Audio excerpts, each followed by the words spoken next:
कल के क्लास में हमने देखा था कि आपदा जोखिम न्यूनीकरण के लिए विशेष प्रतिनिधि के रूप में नियुक्ति की गई है कमल किशोर की। अंतर्राष्ट्रीय संस्कृति पुरस्कार से प्रोफेसर मीना चरंदा को सम्मानित किया गया है। भारतीय नौसेना ने ऑपरेशन संकल्प के तहत ईरान के जहाज अलकम्बार को बचाया है। फोर्स मोटर्स इसने ट्रैक्टर कारोबार को बंद करने का फैसला किया है। दुनिया का सबसे बड़ा तांबा विनिर्माण संयंत्र शुरू किया गया गुजरात में। अंतर्राष्ट्रीय बाजरा वर्ष 2023 का समापन समारोह इटली में आयोजित किया गया। Badminton world federation world ranking में 10 हफ्तों तक विश्व के नंबर 1 स्थान पर रहने वाली पहली भारतीय जोड़ी बनी है सात्विक साईराज और चिराग शेट्टी की। किस देश के कार्गो जहाज के टकराने के बाद फ्रांसिस स्कॉट ब्रिज ढह गया जिससे अमेरिका ने आपातकाल की घोषणा की? आंसर था सिंगापुर। फिक्की महिला संगठन की अध्यक्ष बनी है जयश्री दास वर्मा। और उत्कल दिवस या आप कह सकते हैं ओडिशा दिवस मनाया गया है 1 अप्रैल को। चलिए शुरू करते हैं आज का हमारा पहला सवाल। हाल ही में किस आईआईटी ने या किस संस्थान ने अंतरराष्ट्रीय शतरंज महासंघ या इसे आप कह सकते हैं फाइड या इंटरनेशनल चेस फेडरेशन रेटेड शतरंज टूर्नामेंट की मेजबानी की है? आंसर हो जाएगा इसका आईआईटी मद्रास। अभी मार्च के महीने में ही आईआईटी मद्रास ने चेन्नई में छठे शस्त्र रैपिड फिडे फिडे मतलब वही है इंटरनेशनल चेस फेडरेशन FIDE आप इसे कह सकते हैं रेटेड शतरंज टूर्नामेंट की मेजबानी की है। और इस टूर्नामेंट की मेजबानी करने वाला भारत का इकलौता आईआईटी बना है। ऑस्ट्रेलिया, इंग्लैंड, सिंगापुर, अमेरिका जैसे देशों के अंतरराष्ट्रीय खिलाड़ियों ने इसमें पार्टिसिपेट किया। साथ ही आईआईटी मद्रास के भी 35 से अधिक खिलाड़ियों ने इसमें हिस्सा लिया है।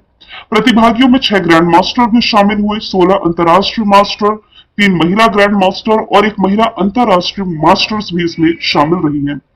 बात की जाए यदि आईआईटी मद्रास की तो आपको मालूम होगा तंजानिया जो कि एक अफ्रीकी कंट्री है, तंजानिया के जंजीबार में ये अपना पहला ब्रांच है जो भारत के बाहर पहला ब्रांच ये ओपन करने जा रहा है। नेशनल इंस्टीट्यूट रैंकिंग फ्रेमवर्क जो नीति आयोग ने रिलीज किया था इसमें भी लगातार 5वें वर्ष ये रहा है टॉप पर। और आप क्या रिलेट कर सकते हैं 155 mm का स्मार्ट गोला बारूद ये पहली बार बनाने जा रहा है आईआईटी मद्रास। आईआईटी कानपुर की यदि मैं बात करूं तो भारत का पहला आर्टिफिशियल हार्ट कृत्रिम हृदय बनाने वाला भारत का पहला आईआईटी आईआईटी कानपुर बना है। आईआईटी जम्मू से आप ये रिलेट कर सकते हैं हाल ही में आईआईटी जम्मू के द्वारा एक sound based anti drone system विकसित किया गया था। ये करंट अफेयर में इसी साल पढ़ाया है मैंने आप लोगों को। और आईआईटी बॉम्बे से आप क्या रिलेट कर सकते हैं देखिए QS world university ranking release की गई थी, शॉर्ट में मैंने लिखा है WUR, इसमें ये रहा था टॉप पर। अगले सवाल की तरफ चलते हैं। हाल ही में किस देश ने G20 दूसरे रोजगार कार्य समूह यानी कि एम्प्लॉयमेंट वर्किंग ग्रुप की बैठक की मेजबानी करी है? तो आंसर इसका हो जाएगा ब्राजील। देखिए यहां पर लिखा हुआ G20, यदि आप तुक्का भी मारेंगे ना तो आपको मालूम है इस साल G20 ये होस्ट करने जा रहा है ब्राजील। तो भारत की भागीदारी के साथ ये जो बैठक रही ब्राजील की कैपिटल ब्राजीलिया में आयोजित की गई। सुमिता डावरा श्रम एवं रोजगार सचिव भारत, ब्राजील, साउथ अफ्रीका के साथ ये सह अध्यक्ष रहे हैं। इस बैठक का मुख्य फोकस रहा है गुणवत्तापूर्ण रोजगार, डिजिटल परिवर्तनों के बीच उचित बदलाव, जीवन की गुणवत्ता या आप कह सकते हैं वे ऑफ लिविंग और कार्य स्थलों में लैंगिक समानता यानी कि जेंडर इक्वालिटी शामिल है। होस्ट करने जा रहा है ब्राजील। ब्राजील जिसकी कैपिटल ब्राजील या करेंसी ब्राजीलियन रियल, राष्ट्रपति लूला दी सिल्वा बने हैं।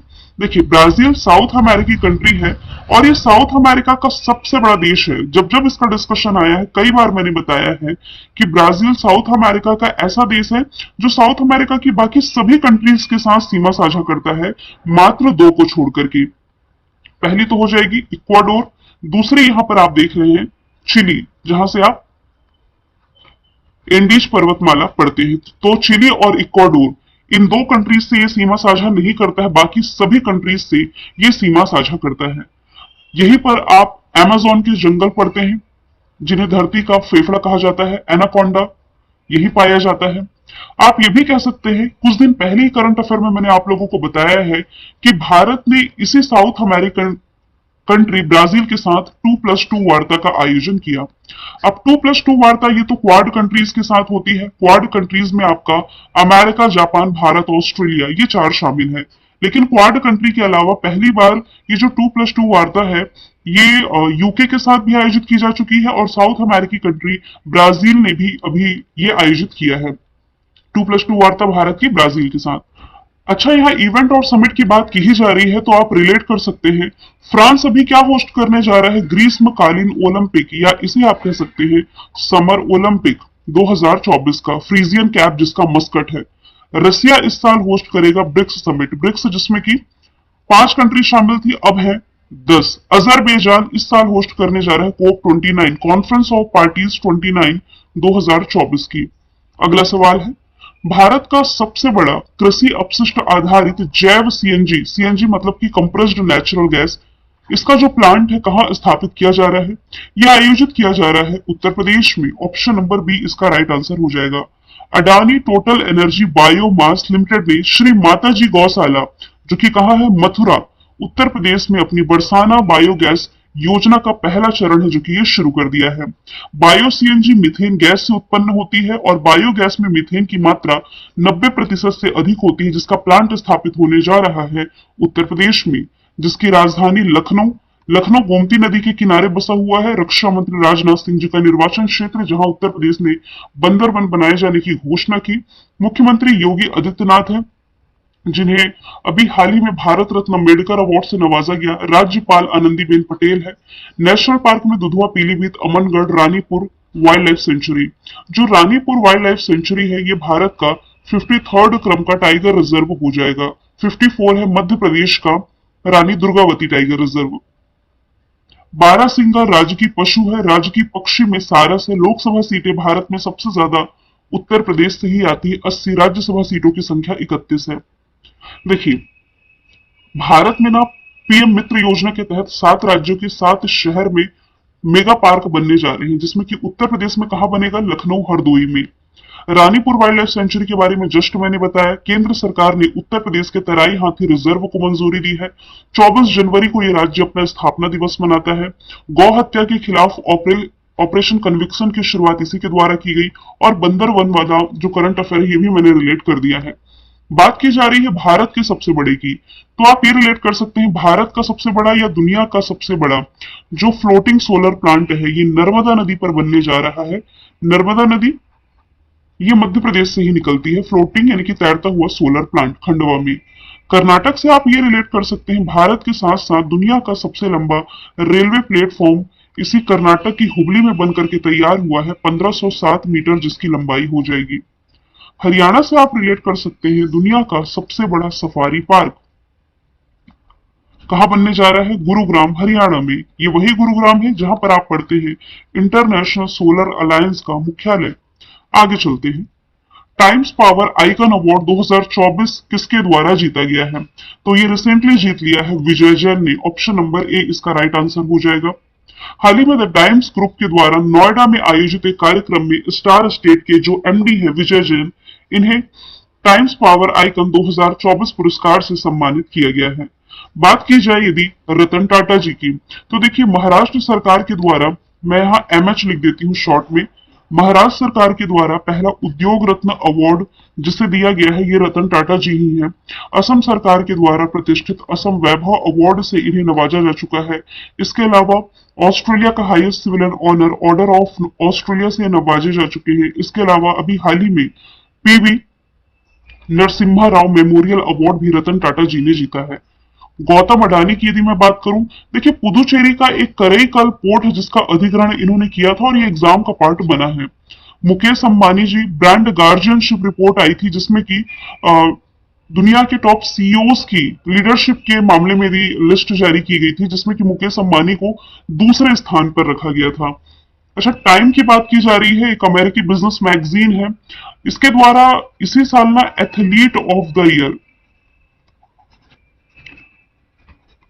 ये चुना गया लियोनल मेसी को।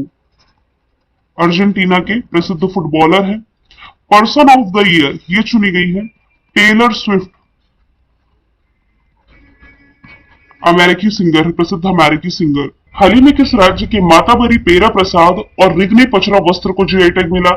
ये प्रोडक्ट हो जाएंगे आपकी त्रिपुरा से रिलेटेड। देखिए, त्रिपुरा के 3 पारंपरिक उत्पादों को रिसेंटली जीआई टैग मिला है।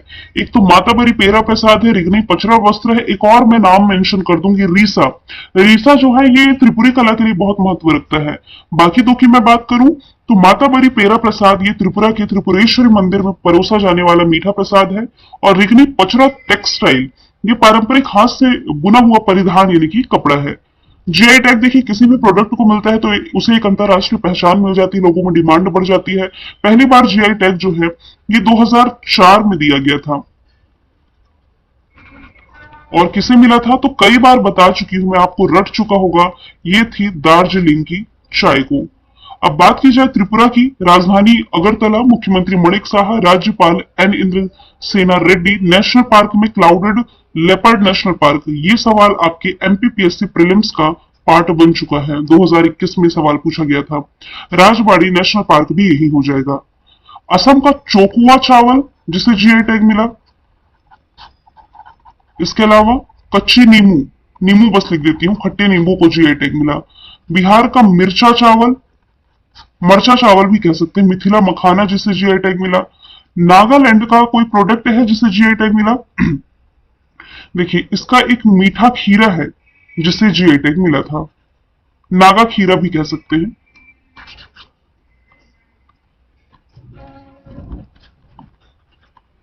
कि में चलिए हम नेशनल पार्क रिलेट कर लेते हैं। राजस्थान के इंपॉर्टेंट नेशनल पार्क में सरिस्का, रणथंभौर और घाना पक्षी नेशनल पार्क। मध्य प्रदेश में सबसे ज्यादा नेशनल पार्क है, यहां तो मैंने कान्हा पेंच ऐड किया है। इसके अलावा बांधवगढ़, सतपुड़ा, वन विहार, रानी दुर्गावती, फाजिल, संजय गांधी पेंच, ये सभी आप रिलेट कर सकते हैं। अरुणाचल प्रदेश का एक है नामदफा, हरियाणा में सुल्तानपुर कलेसर, उत्तर प्रदेश से Dudhwa, Pilibhit, Amangarh, Ranipur wild life sanctuary, सभी आप